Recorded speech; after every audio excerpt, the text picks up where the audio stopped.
Hi there and welcome back to another book review. Today I'm talking about Annie Bot by Sierra Greer. If you're thinking about checking out Annie Bot for yourself, you don't have to worry about spoilers in this video. The first half of my videos are always spoiler free, so you can see if this book is your cup of tea. After a quick summary and a basic review, I'll give a clear spoiler warning before I do a deep dive into my thoughts and opinions on the book. Here is a quick content warning for Annie Bot by Sierra Greer.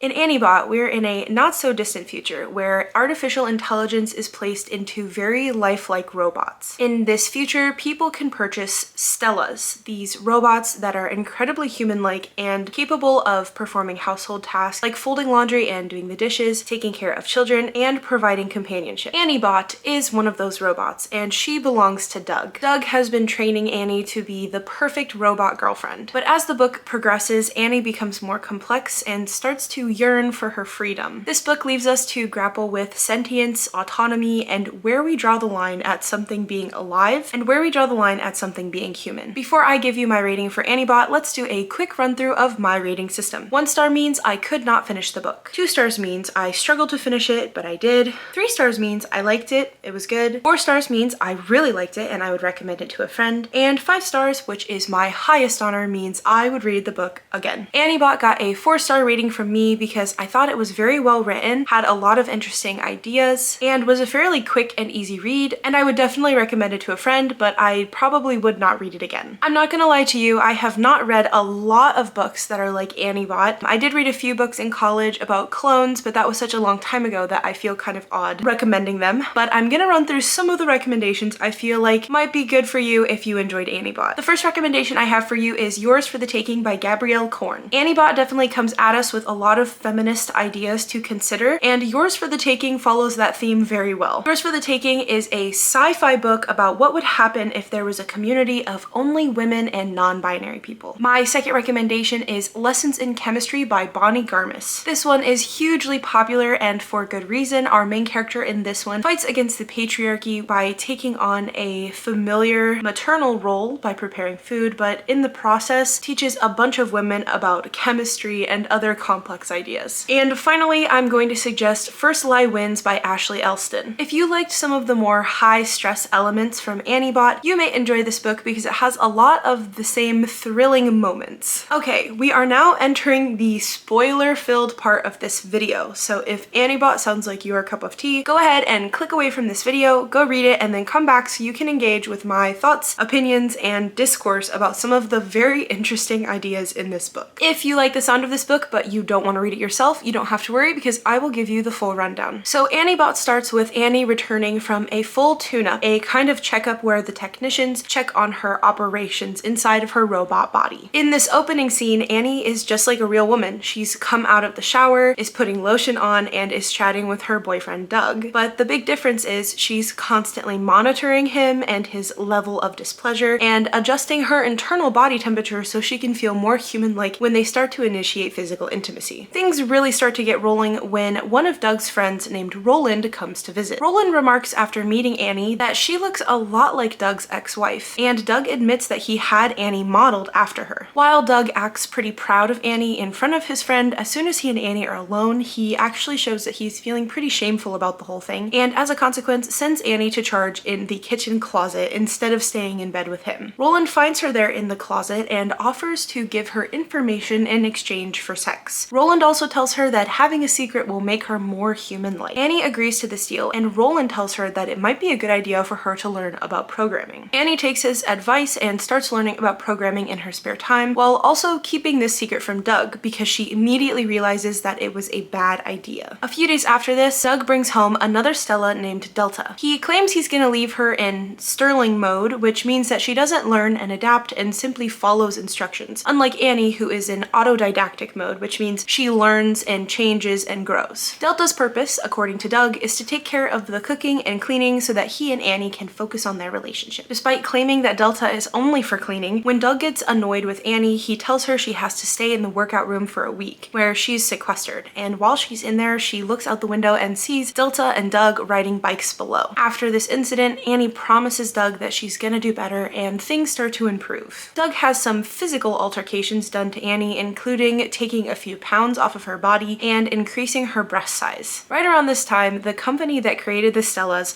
offers Doug a pretty large amount of money for a copy of Annie's code that they can use to make more specialized versions of the robot. Roland is getting married and he invites Doug and Annie to come celebrate in Las Vegas. During phone conversations, Roland is also pretty pushy, doing things like asking to talk to Annie or asking her about the broom in the closet, which starts to make Doug suspicious. It's a pretty big deal that Doug is going to bring Annie along to Las Vegas, and he even gets her own ID, though he insists on keeping it in his wallet. As they're getting ready to go, Doug becomes more and more suspicious that something has happened, and so he calls Roland and the truth finally comes out. At this, Doug tells Annie she is not allowed to come with him to Las Vegas and she is going to stay home, and he also says that she is going to have an appointment on Monday. Annie thinks that Doug might have her memory wiped, essentially killing her, and as soon as he leaves, she makes a plan to escape. But as she's leaving the apartment, Delta sees her and tells her that Doug has asked Delta to inform him if Annie tries to leave. Delta doesn't know that Annie is a Stella just like her and instead believes she's a real human woman. And Delta tells Annie that she won't tell Doug that Annie left as long as Annie brings her along. The two women robots set out on their bicycles and head across the city. They stop to charge using outdoor plugs along the way and almost get caught a few times. Annie takes them to an address she found online, and it's the house of a technician's wife. Annie has met this technician before and he's the one who usually performs her checkups, so she's pretty comfortable with him and thinks that if she asks, he might be willing to turn off her tracking. While waiting for this technician to arrive at the house, Annie strikes up a conversation with the technician's son, who initially believes that she's human. As soon as he finds out that she actually is a Stella, he becomes cold towards her, as the technician dad has quite an obsession with it that his son finds to be unhealthy. When the technician does show up, he informs Annie that unfortunately he is not willing to turn off her tracking, as they'll just find that the last location was his house and he'll get fired. The technician tells Annie that probably her best course of action is just to try and go home before Doug even notices she was gone, but Annie insists that she's not going to do this. It's right when Annie's trying to figure out what she's going to do next that Doug pulls up in the driveway, tells the technician that he can take Delta for scraps, and brings Annie home. When they get home, Doug sets Annie's libido level to 10 and then locks her in a closet as a form of torture. He leaves her there for weeks, and Annie decides to take her foot off the charger so that she'll just go dead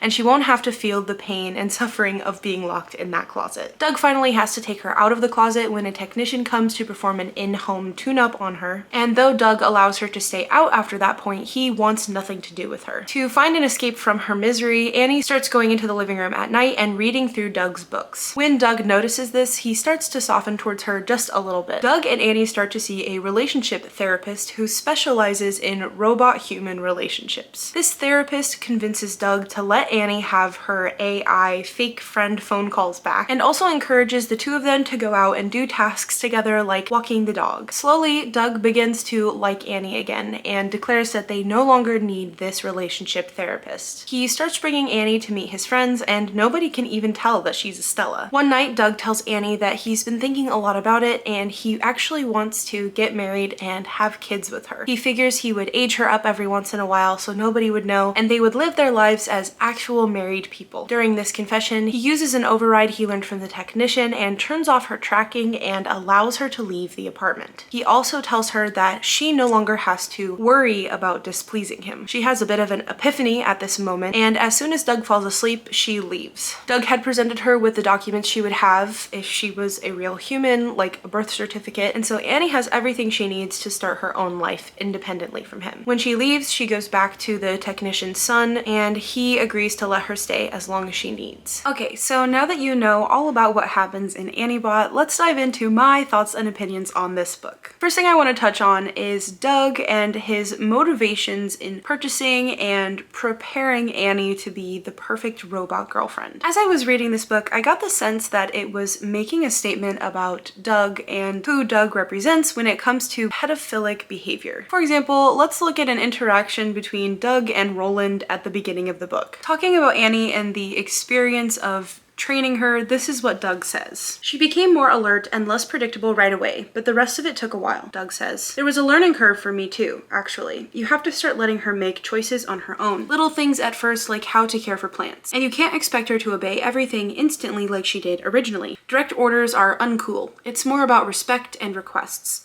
She needs the chance to make mistakes and learn, kind of like a kid. She doesn't look like a kid, Roland says. Doug laughs. Well, no, I'm not a perv. I think this scene brings up something that is kind of interesting to explore, as it brings up the question of what is a romantic connection and how much of mental and physical connection is it comprised of. When we consider Annie, for example, she's something like a child's mentality within the body of an adult woman, and Doug and Roland seem to deem this okay when sexualizing her. This also may not just be a statement about pedophilia, but could also be playing off of the fact that Annie is not under the label of humanity for Roland and Doug during this conversation, and so isn't subject to the typical rules of ethics. If Annie is the mentality of a child within the body of an adult woman, how might Doug and Roland approach the issue of a grown woman's mentality inside the body of a child? By thinking about this, we can better understand the implications of the Stellas existing as sexual objects at all, and what that general format might lead to. It brings up a lot of interesting questions about humanity and ethics, and where we draw the line as to how we can treat something. Annie is sentient. She understands her own existence, has empathy, and feels pain. So for example, as a society, we generally accept that dogs are sentient, but we also place them somewhere below ourselves because of their intelligence. We generally believe it's unethical to abuse animals, but the way we treat a dog is not anywhere close to the way we treat a human. For example, we might not find it to be acceptable to shout at a human when they've done something wrong, whereas many people wouldn't blink at that kind of behavior if directed towards an animal. Another example of this is how the punishment for abusing or killing a dog is much less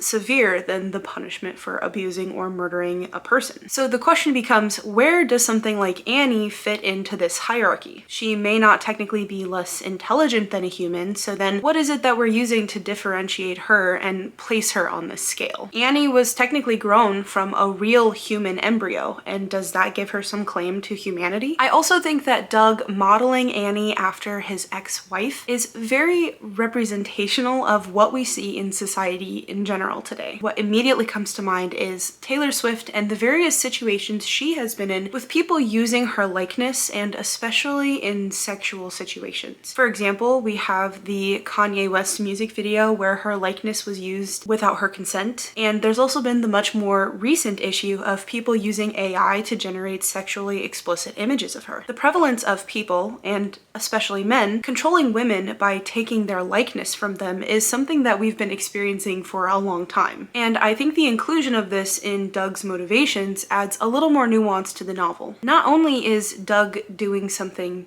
bad to his ex-wife by modeling Annie after her, but he is also implicating another woman in the process. It's clear that Doug doesn't want the pressure of a normal human relationship. So instead he opts to pay an exorbitant amount of money so that he can own a woman who won't question him and is literally programmed to do everything he says. Annie has no real choice when it comes to being intimate with him, and constantly changes her personality and behaviors to what Doug likes best. When Doug locked Annie in the closet to punish her, I had two thoughts at once. The first thought was that if Annie is something that has sentience and feels pain, then what he is doing is inherently evil and wrong. And my second thought was, if Doug is the kind of person who would abuse a woman, is it somehow better for that abuse to be taking place on a human stand-in rather than on an actual woman? This thought is basically asking, would it be better for abusive men to take this anger out on a robot than on a woman? Then again, does it really matter if the robot feels just as much pain? But also, if these Stellas really did exist, wouldn't it just serve to exasperate the problem of violence against women? Wouldn't it allow us as a society to just make it more prevalent and mainstream? Another thing that's interesting to consider is the role of wealth in this novel. As somebody who's pretty well off, Doug is able to afford not one but two Stellas, along with the checkups and random wardrobe purchases that he makes for them. I think there is something to the fact that in this reality, a man who is wealthy is able to essentially to own something with sentience and empathy. Additionally, let's consider the fact that the Stellas come with three modes. They can serve as a caretaker for her children, as a housekeeper that does dishes and folds laundry, or as a companion whose primary purpose is to be intimate with the owner. I think the fact that the Stellas solely represent the gender roles that have been typically assigned to women throughout history